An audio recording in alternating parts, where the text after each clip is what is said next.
So hey, a very good evening to all of you CA aspirants. This is your host Vansh. I am a CA Enter experienced student and मैंने अपना foundation single go में clear किया था and वो भी margin के साथ में एंड वो भी एक महीने में। अब अगर आपको वो वीडियो देखना है कि मैंने एक महीने में क्या किया था, मैंने क्या गलतियां की थी एंड मैंने क्या अच्छी चीज़ें की थी, उसके लिए मैंने एक अलग वीडियो बनाया है। बट आज का वीडियो मैंने स्पेशली जैन मई एंड सितंबर जो नेक्स्ट अटेम्प्ट आने वाला है 2026 फाउंडेशन का और स्टूडेंट्स के लिए बनाया है कि वो अभी से ऐसी अपनी क्या तैयारी कर सकते हैं, ऐसी क्या 10 चीज़ें कर सकते हैं जो कि उन्हें एग्जाम फियर से बचाएगा, जो कि उन्हें एग्जाम में बहुत ज़्यादा कॉन्शियस अप्रोच रखने में हेल्प करेगा एंड जो कि उन्हें एग्जाम में बहुत ही ज़्यादा होलिस्टिक व्यू देगा कि वो पेपर जो लिख रहे हैं वो बहुत कॉन्शियस माइंड से लिख रहे हैं, जो वो लिख रहे हैं वो सही लिख रहे हैं। तो अभी मैं ऐसी 10 इफेक्टिव टिप्स फटाफट से आपको देने वाला हूँ 12 मिनट के अंदर, जो कि आपका एग्जाम बहुत ज़्यादा ईजी बनाएगा। Trust me on that when I say that, because मैंने अपना फाउंडेशन बहुत ही मार्जिन से सेव किया है, तो मुझे पता है कि ऐसी क्या 10 टिप्स हो सकती हैं। चलो बढ़ते हैं टिप नंबर 1 पे। टिप नंबर 1 मेरी एक खुद की गलती है। टिप नंबर 1 ये है कि मैंने अपने सीए फाउंडेशन के टॉपिक्स के नाम ही याद नहीं किए थे। हमारी जो क्लासेस की मॉड्यूल होती थी ना, ट्यूशन क्लासेस की, कोचिंग क्लासेस की सॉरी, वो ऊपर नीचे उसमें टॉपिक्स होते थे। यानी कि समझो बाय बैक पहले हुआ, बाद में फाइनल अकाउंट्स हुआ, ऐसे ऊपर नीचे टॉपिक्स होते थे। मैंने कभी कॉन्शियसली अप्रोच रखा ही नहीं था कि मैं ऐसे लर्न करूँ उससे अच्छे से। मैं बस टॉपिक्स करते जाता था एंड मुझे याद ही नहीं रहता था कि ये सम किस टॉपिक का है, वो सम किस टॉपिक का है। बट मेन दिक्कत मुझे कब आई पता है? जब मैं अपना प्रीलियम देने बैठा। जैसे ही मैं अपना प्रीलियम दे रहा था ना, मुझे बहुत जंबल हो रहा था कि भाई ये सम किस टॉपिक का है, वो सम किस टॉपिक का है, कहीं ये फाइनल अकाउंट्स तो नहीं, कहीं एडमिशन तो नहीं। तो ये जो चीज़ है ना, उससे आपको बचना होगा, बिकॉज ये एग्जाम में बहुत ज़्यादा टाइम खाती है अपना। तो इसके लिए आपको मैं क्या बोलूँगा, सिर्फ अपने दिन का 30 से 25 मिनट निकालो, जो भी टॉपिक है ना एक बार बस उसे देख लो एंड उसके अंदर के जो भी सम्स है ना बस वो गो थ्रू कर दो। तो आपका एटलीस्ट ये टाइम बच जाएगा कि एग्जाम के टाइम पे आपको फिगर आउट नहीं करना पड़ेगा कि ये सम कहाँ से आ गया एंड ये सम किस टॉपिक का है। इतना आपको टाइम बच जाएगा। चलो अभी बढ़ते हैं अपने सेकंड टॉपिक की तरफ। सेकंड टॉपिक ये है कि आप जहाँ से भी अपना कोचिंग ले रहे हो या जहाँ से भी आप अपने क्लासेस ले रहे हो ना, वो बुक एंड अपनी फाउंडेशन की बुक दोनों को एक बार मैच करके देखो कि फाउंडेशन में बहुत बार सिलेबस चेंज भी हो जाता है। तो क्या आपके जो बुक्स हैं क्लासेस वाली वो उस मॉड्यूल के साथ में मैच कर रही हैं? बिकॉज आईसीएआई जो है ना, फाउंडेशन मॉड्यूल में से ही बहुत सारा निकालता है, वो बस थोड़े से चेंजेस करता है क्वेश्चन में। मैं ये कहूँगा कि मॉड्यूल पर 100% रिलाई करो फाउंडेशन में। एंड अगर आपकी क्लासेस की बुक इससे मैच हो रही है तो बहुत अच्छी बात है, फिर आप अपने क्लासेस के बुक पे भी रिलाई कर सकते हो, बिकॉज वो दोनों सेम ही हो गए। चलो अभी बढ़ते हैं अपने थर्ड टिप की तरफ। तो हमारी थर्ड टिप है make a realistic study plan. आप में से बहुत सारे लोग स्टडी प्लान तो बनाते हैं, बट वो ऐसे स्टडी प्लान बनाते हैं कि भाई कल से मुझे पढ़ाई करना है, समझो मैं स्टडी प्लान बनाऊंगा कल तेरा भाई पढ़ेगा 8 घंटे, बट उसके बाद में उस दिन पे तो 8 घंटे पढ़ लेते हैं, उसके बाद भी 8 घंटे पढ़ लेते हैं, पर उसके बाद में धीरे धीरे करके अपना जो स्टडिंग आवर्स है वो डिक्रीज होते जाता है, बिकॉज फटीक होने लग जाता है। मैं ये सजेस्ट करूंगा, मैंने सीए इंटर में भी ये अपना अप्रोच रखा था। मैंने अप्रोच ये रखा था, मैंने धीरे धीरे करके चालू किया था। स्टार्टिंग में मैं 6 घंटे पढ़ता था, उसके बाद में 8 घंटे पढ़ता था, उसके बाद में 9 घंटे, उसके बाद में 10, उसके बाद में 11, ऐसे करके मैंने 2 महीने में अपनी रेंज बढ़ाई थी। आप अगर चाहो, आप वैसे भी 6 से 7 घंटे ही पढ़ते हो फाउंडेशन में, मैं ये कहूँगा आप 3 घंटे से शुरू करो। 3 घंटे तो अपने क्लासेस भी होते हैं, 3 घंटे पढ़ो, उसके बाद में 4 घंटे करो, 5 घंटे करो, ऐसे धीरे धीरे करके अपनी पीक बढ़ाओ। आप समझ गए होगे। अब पढ़ते हैं अपने पॉइंट नंबर 4 की तरफ। पॉइंट नंबर 4 है कॉन्सेप्ट एंड प्रैक्टिस। अब आपको कॉन्सेप्ट तो बहुत ज़्यादा लर्न हो जाते हैं ईजिली एंड आपके माइंड में रिटेन भी हो जाते हैं, बट जो रिटन प्रैक्टिस होती है ना, वो हम फाउंडेशन स्टूडेंट्स बहुत ज़्यादा कम करते हैं। बिकॉज बहुत बार हमें ऐसे लगता है कि यार ये सम्स तो मैं 12th में भी किए हैं, ये क्या करने की ज़रूरत है, इसे बस एक बार पन्ने पलटा के देख लेता हूँ। बट वो बहुत ही ज़्यादा एक रॉन्ग अप्रोच होता है। मैं ये कहूँगा, अगर आप फाउंडेशन स्टूडेंट हो एंड आप अभी अपने जैन अटेम्प्ट के लिए भी अगर प्रिपेयर कर रहे हो, बहुत ज़्यादा टाइम है, आप एटलीस्ट 2 बार हर एक सम रिटन प्रैक्टिस करके देख सकते हो। बिकॉज अगर आपके पास 1 महीना होता या आपके पास सिर्फ 25 या 20 दिन होते तो मैं कहता कि हाँ एक बार ही लिखो, बट एटलीस्ट आप अभी 2 बार तो अपने सम्स को लिख कर कर सकते हो। इससे क्या होगा ना, जो कॉन्सेप्ट आपके माइंड में है ना, वो आपका जो हैंड लिखेगा तो आपका जो मसल मेमोरी है ना वो उससे स्ट्रांग होगा एंड एग्जाम के टाइम पे एकदम मक्खन चलेगा एंड याद आते जाएगा। तो ये था हमारा 4th टिप। अभी चलो बढ़ते हैं अपने 5th टिप की तरफ। तो हमारा जो 5th टिप है वो है रिविजन इज द किंग।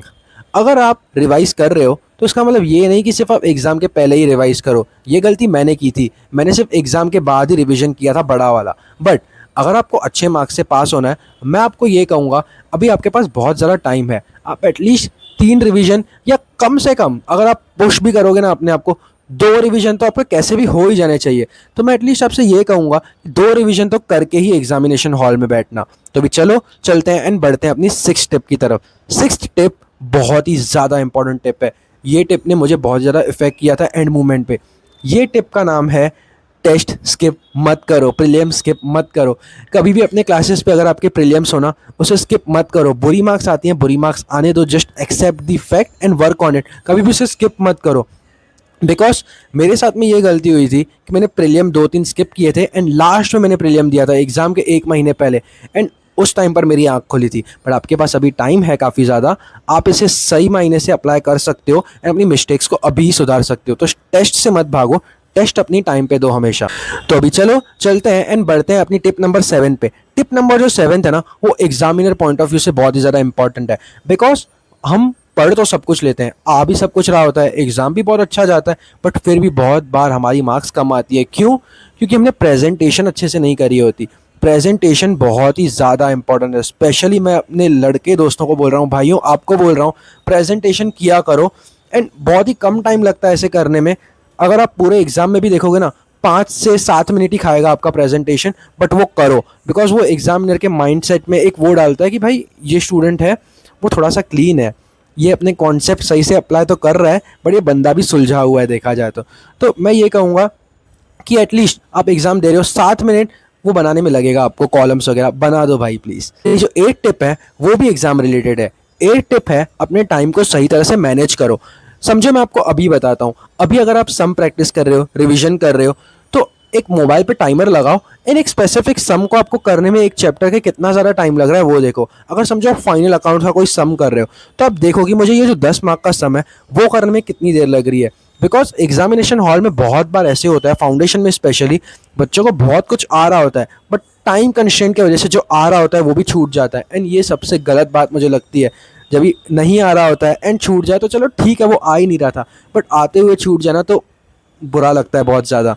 तो टाइम मैनेजमेंट पे अपना ध्यान दो। अब बढ़ते हैं अपनी 9 टिप की तरफ। 9 टिप है बैलेंस ऑल द सब्जेक्ट्स। ये चीज़ भी मैंने नहीं की थी फाउंडेशन में, मतलब की तो थी बट अच्छे से नहीं की थी। अब मैं आपको बताता हूँ कैसे। जो 4 सब्जेक्ट्स होते हैं ना अपने, accounts, echo, law and math, मैंने क्या किया था, मुझे लॉ बहुत अच्छे से आता था, तो लॉ में मैं फुल हवा में था, बट एंड में लॉ ने ही मेरी बैंड बजाई थी एंड लॉ में मेरी सिर्फ 40 आई थी। अब बताता हूँ आपको कैसे। बिकॉज बाकी के जो 3 सब्जेक्ट्स ना वो मैंने काफ़ी अच्छे से किए थे, बट लॉ जो कि मेरे मन में था कि मुझे बहुत ज़्यादा अच्छा आ रहा है, मेरे प्रीलिम्स में भी अच्छे मार्क्स आए थे, तो आई वाज लाइक कि ये तो हो जाएगा भाई। तो वो जो मैंने अप्रोच रखा था ना, ये तो हो जाएगा, तो उसने ही मुझे ये कॉस्ट किया कि मेरी 40 मार्क्स आई। तो हर एक सब्जेक्ट को अच्छे से इज्जत दो कि ये 4 सब्जेक्ट्स हैं, इसे मैं बैलेंस करके चलूंगा। अगर 100% है तो 25 25 25 25 करके ही चलूंगा। तो हर एक सब्जेक्ट को बैलेंस रखो, भले ही वो आपका बहुत ही ज़्यादा अच्छा सब्जेक्ट हो या बहुत ही ज़्यादा खराब सब्जेक्ट। तो अभी बढ़ते हैं अपने टिप नंबर 10 की तरफ। टिप नंबर 10 बहुत ही ज़्यादा इंपॉर्टेंट है, बिकॉज वो हमारे बॉडी के रिलेटेड है।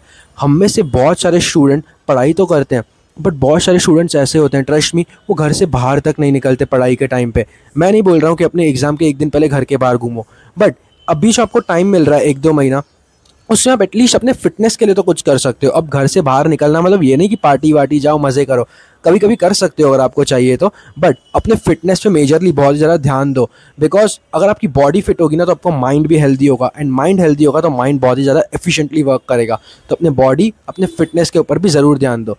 तो बस आज का वीडियो ख़त्म हो गया। ये 10 टिप्स थी, मैंने आपको बहुत फटाफट से बता दी।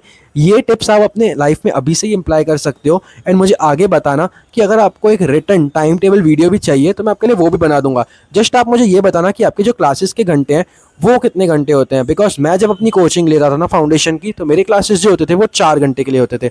अब आप मुझे बताओ कि आपके क्लासेस किस टाइम पे होते हैं एंड कितने घंटे के होते हैं, उस हिसाब से मैं आपको एक मस्त रिटन टाइम टेबल बना के दे दूंगा।